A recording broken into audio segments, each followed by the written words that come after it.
अब कह दरी के हेलिया के तरनी है मुरारी जी चप्पल नहीं खे सरल चप्पल उठा के मारे तरह के मुरारी जी तरले बरे बोल बरे ब्यास कौन गीत कब गावे के चाही कौन का करे के चाही इहे तारा लगे जानकारी नहीं लगा इहे तारा बुझात नहीं खे ना ना आखिर हिले के कब ताते नहीं मुरारी जी भाई अहिल्या के भगवान राम तरले रहे ना अरे मुरारी जी ना तरले रहे ना जूठा बरी खोनी है मुरारी जी आ जूठा दूर खैनी है मुरारी जी सारा शरीर तहर भजन उल्टा है भाठा पर मेरे गॉड भइल भाई बाजी जहिया तरह के लोग गरियाई भर नहीं सर ना जूठा में राम जी ने खैले बड़े सुना हो समय हो गई बा दूसरा ढंग के तनका निर्गुण होखे जी निर्गुण होखे गलती में पकड़ा जाता रह तू हरबराई में बैकुंठ होगा के चला बड़ा का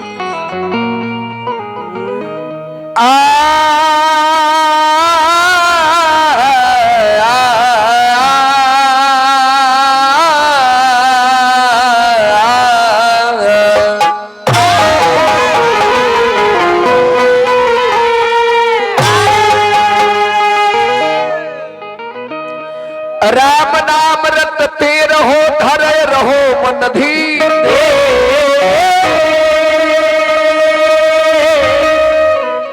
कारज सभे संभालेंगे श्री सीतापति रघुवीर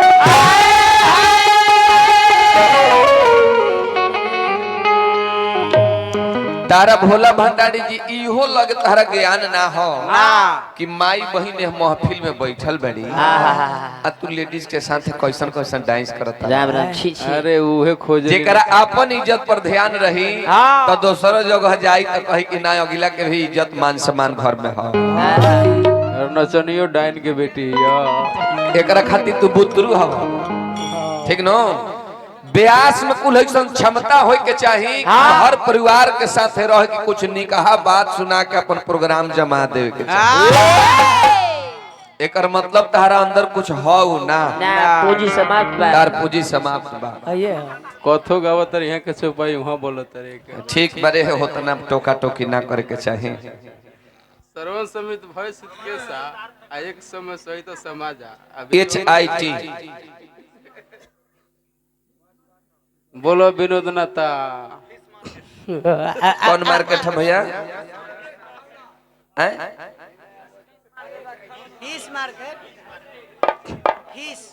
हिस मार्केट हिस मार्केट मछरी मछली लय मछली बेचल हो जात हो फिश मार्केट फिश मार्केट जी फिश मार्केट हालांकि रात भर प्रोग्राम तुम्हें जगौले रहता रहा जी तो हमर मित्र हवा तो ना रंजन यादव जी हमरा के पुरस्कार दिल बनन हार्दिक हार्दिक वंदन अभिनंदन है जगह ही के जय जयकार होत रहो देखी जा जहाँ घर आंगन के कार्यक्रम होखे तो ब्यास के कौना सभ्यता अनुसार रहे के चाहिए न तो चिड़ैया में प्रोग्राम होत रहे रमनी घर से बाहर नहीं सता तारा एथी में खोस के रात भर उल्लू बना दिले कि ना बना दिले मतलब देखो जीवा के दर्शक ही जा भी आई बने ऐसा बात नहीं कि जाके कज करता है उहे कज करता बड़े दोसर कुछ नहीं खे ना तो हमर रूट चेंज कैले के बने कि ना कैले बने आ तू आज ले जोन उहा गइल आज एजवे गावता तारा में चेंजिंग कुछ हो ना कुछ चेंजिंग नहीं खे चेंजिंग के चेला ने पानन अस्तिले कहतर की ढेर हम बचाओ तनी तारा के भद्र नहीं की बोलते लेके कि माई बहन लोग कुल लोग बैठल बचा तनी कि सबका गीत संगीत सुनो अरे बाप चाचा जी हमरा के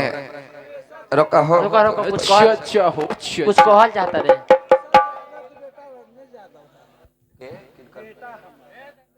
अच्छा बेटा रहो रंजन यादव जी नगेश्वर यादव जी का सुपुत्र रंजन यादव जी वाह एक माला देता नहीं रुआ सब ताली बजा ओ वाह चाचा उड़ाई मत उड़ा के सब हाथ में दे दी अब उड़ा- पैसा के आदर कर हाँ उड़ावे वाला उम्र नहीं खेला है भाई आयो ए काका बैठो बैठा काका लड़कपन आई चली जाई चली जाए जवानी आई उहो चली जाई चली जाए बुढ़ारी आई आई उहो जाई जाई बाकी साथे ले लही जाई जाने की ना जानी जी तो बबुआ भोले भंडारी जी धोती कुर्ता पहनला से ब्यास ना होला आदमी ना अरे ओरा ध्यान नहीं की देत कि आखिर किनका साथे गावत तनी खाली मुंह ई जो दुखता माई बहिन लोग बैठल बा खाली मुंह आचे दुखता। नचनिया के साथे महतरा हैं? एक बेर गिरह ओनिया से मरले हां तो एक बेर औरी गिरह मरले रहले हां हमनी के मंच पर प्रोग्राम होत रहे कहां छपरे जिला में ओनिया से गिरह मरले न तो मंचवा लाइनिया से खूंटा हइसे गरले हइसे गरले जस जब मरले न तो समझ जाए कि खूंटा तो लुका लिहले अभद्र मत बुलावा सब लोग बा बैठल गीत संगीत गा के मिजाज आनंद करे के बा ठीक न हम कह दे के कोरी फूटी तो ऐसे होई नहीं ई सब ना कहे के ना कोरी कहे के। फूटे करम प्रधान विश्व करी राखा राखा जो जस करहि तस फल बोले तारा फूटे क्या कि तू डंडी मारल ज्यादा अच्छा सुखनंदन यादव जी और माता जी पर गीत गावे के फरमाइश आ गई बा जे जैसन रही वैसन गाहक जइबे न करी ना हो इनके गावे दिया तो फालतू गाई रोआ अब एगो गीत गौल है अब ही कि तोरे नमुआ लिखा है काट के बोले देवा से करे जवाब मगे चा अरे बाप रे बाप कौन पागल लिखले है भाई ए तारा के मारे ना हो ना बस खाली तो गिरा के छोड़ दे तनका देखा तनका एगो माता रानी पर गीत गा दिहल जाओ बढ़ा कर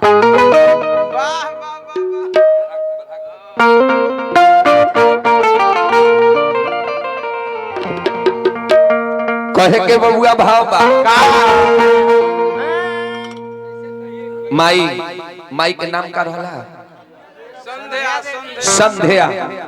संध्या देवी स्वर्गीय संध्या देवी स्वर्गीय संध्या देवी हमरा स्वर्गीय महेंद्र राय जी यानी दोनों आदमी चल बसल बा तो दोनों आदमी चल बसल बा त कथा वो ढंग कहे के चाही कि दोनों प्राण के कथा होय के चाही फरमाइश रहल हार उरा गवनी हां तो ओही में लटका दिए ने आऊ के बाऊ कथा आऊ के माऊ गावतनी निक होत नहीं खे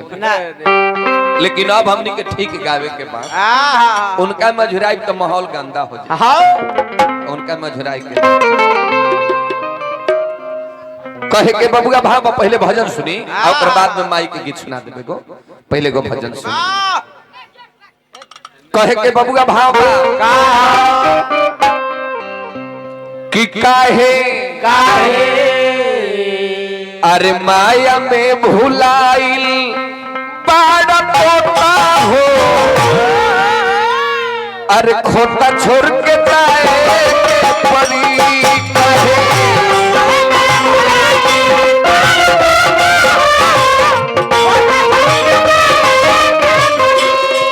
अभी हमारा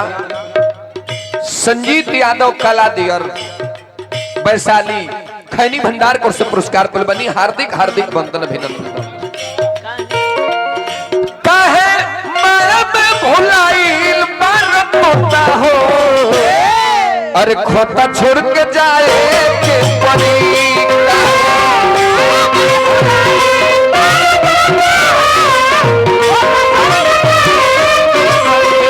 काहे माया में भुलाइल बार पोता हो खोता छोड़ के जाए के परी काहे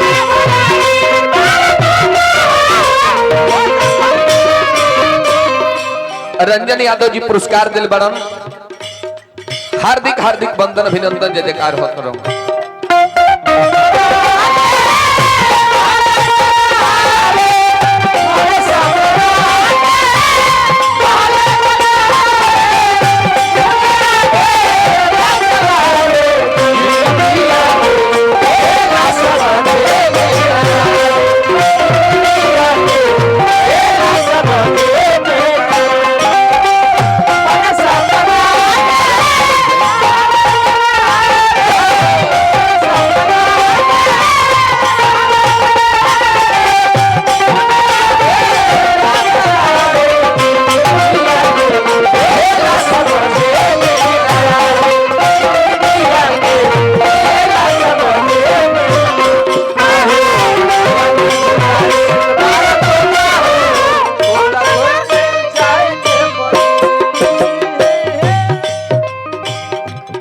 के भाव का भाव का हो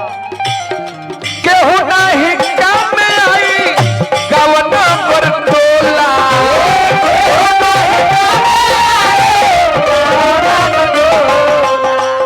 जे हबी नहीं आई बलमुआ के डोला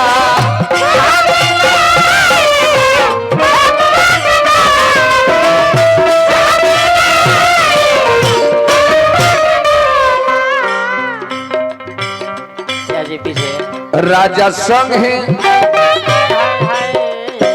राजा संग जई है हर जोता हो तो छोड़ के जाए के परी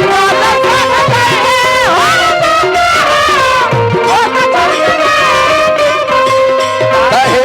माया में भुलाई तारा तोता हो खोता छोड़ के जाए के परी माया में भुलाई तारा तोता हो खोता छोड़ के जाए के परी। अभी देखिए जो साउंड सर्विस हम के गाँव तनी प्रोपराइटर हमारे राजकुमार यादव जी यानी राजकुमार भाई जी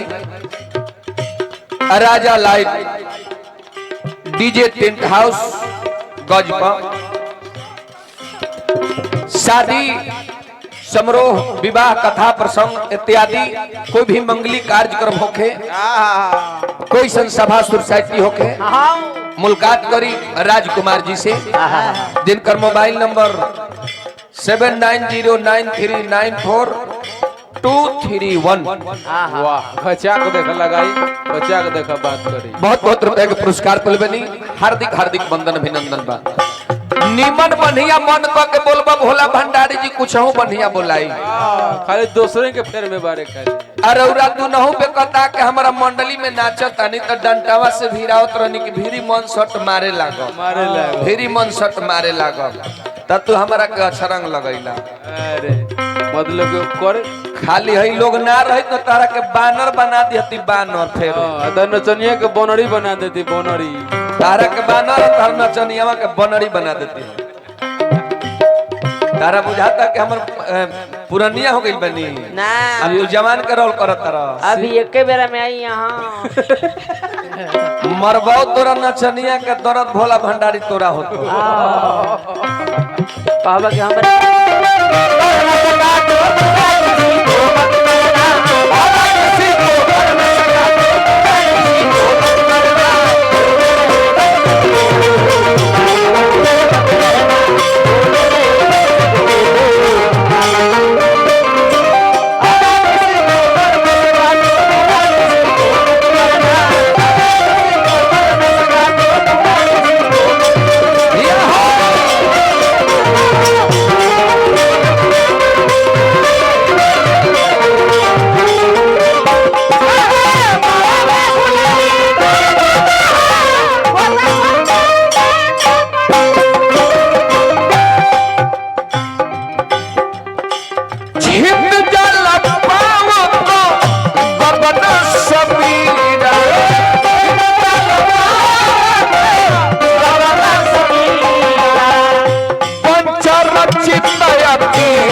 रंजन संघ चली गई हे श्रोता हो अरे खोता छोड़ के जाए के परी